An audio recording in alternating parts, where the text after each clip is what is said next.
L'Ajuntament d'Igualada s'ha sumat a un nou projecte pilot de prevenció i atenció a la soledat no volguda de les persones grans impulsat per la Diputació de Barcelona.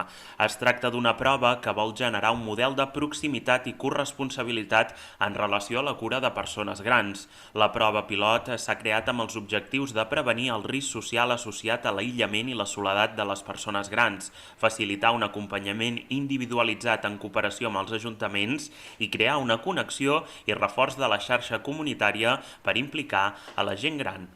És una prova que s'ha creat amb els objectius de prevenir el risc social associat a l'aïllament i la soledat de les persones grans, facilitar un acompanyament individualitzat i ho fem de manera,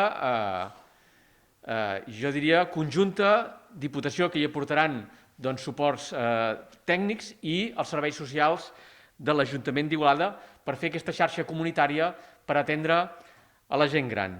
Aquest projecte el que farà és identificar les persones que visquin soles majors de 65 anys i que siguin ja conegudes pels serveis socials de la ciutat.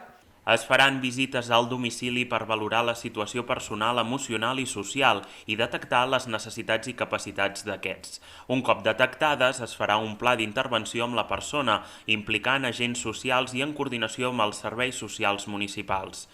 El paper dels ajuntaments serà el d'identificar i contactar amb les persones en situació de soledat no volguda, facilitar els contactes amb els agents socials, com ara el Consell de la Gent Gran, i consensuar els plans d'acompanyament i atendre les situacions de risc detectades.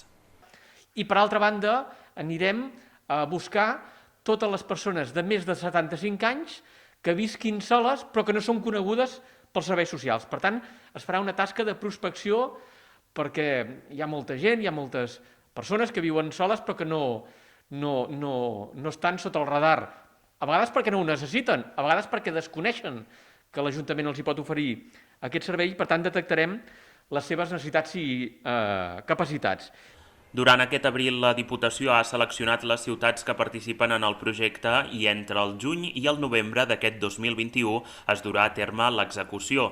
La prova pilot contempla atendre entre 150 i 200 persones en el conjunt de ciutats participants, com Igualada. Un cop finalitzada l'experiència, s'elaborarà una memòria per crear un projecte definitiu aplicable a tots els territoris. Conjuntament amb la capital de l'Anoia participen al projecte els municipis de Viladecans, Mataró i la Mancomunitat La Plana.